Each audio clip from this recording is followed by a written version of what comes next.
I just start whenever? Or? Yes.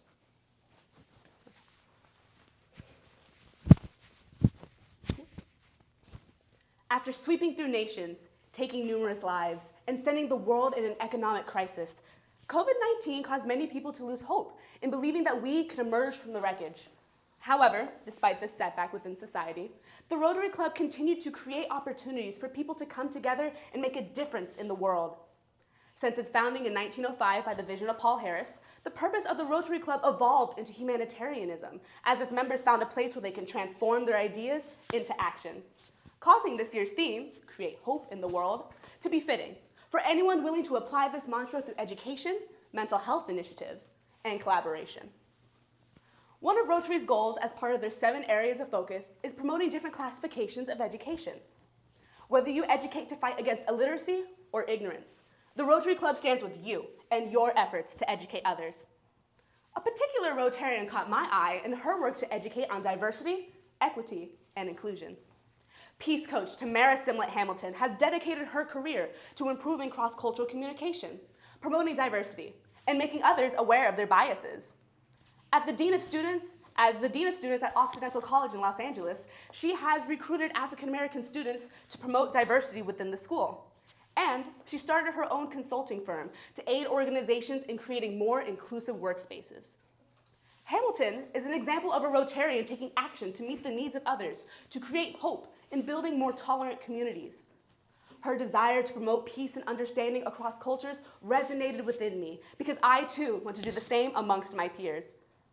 As president of my high school's Black Student Union, I created a tradition in which, every day during Black History Month, members of our BSU educate others via the intercom during morning announcements and speak about integral Black or African American figures who made their mark on history.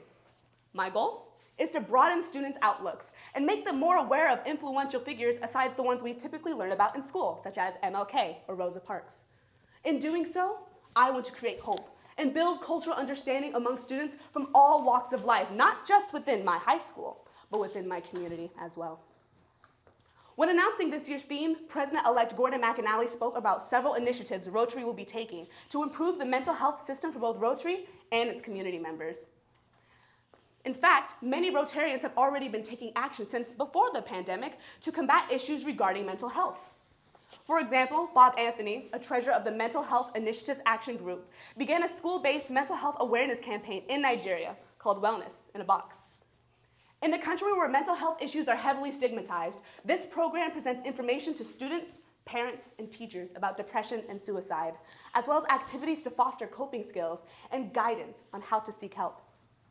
Similar to Bob Anthony and his mental health initiatives, I too, as an aspiring research psychologist, want to examine existing practices to better educate professionals on the nuances of culturally sensitive mental health issues.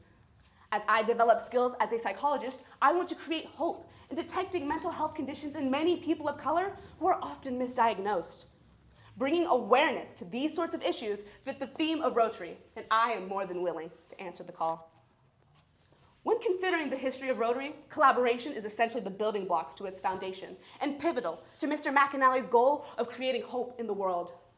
In fact, when talking about Rotary Action Plan members and giving them the courage and knowledge they need to change, he said we need to engage with one another and eagerly embrace new ideas and perspectives that can create a lasting difference in the world. Such ideas are exemplified in the collaboration between Rotary and USAID, who are combining their strengths to provide people around the world access to water, sanitation, and hygiene services in a sustainable way. I, too, have participated in my own collaboration events for change. One such event was when I began a project between my high school and a local church to donate over 200 non-perishable food items to a canned food drive.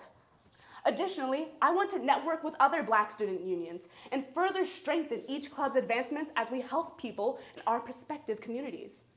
There is power in numbers, and collaboration is the key to that humanitarian success. Initially, when I heard about Rotary, I didn't know what it was and the mission upon which it stood. However, after researching, I am grateful because now I know there are over 1 million individuals I can rely on for information, inspiration, and hope. Whenever I want to educate, start an initiative, or collaborate with other organizations. So the next time you hear about Rotary and think it's not the club for you, Remember your promises to take action and help your fellow mankind create hope in the world.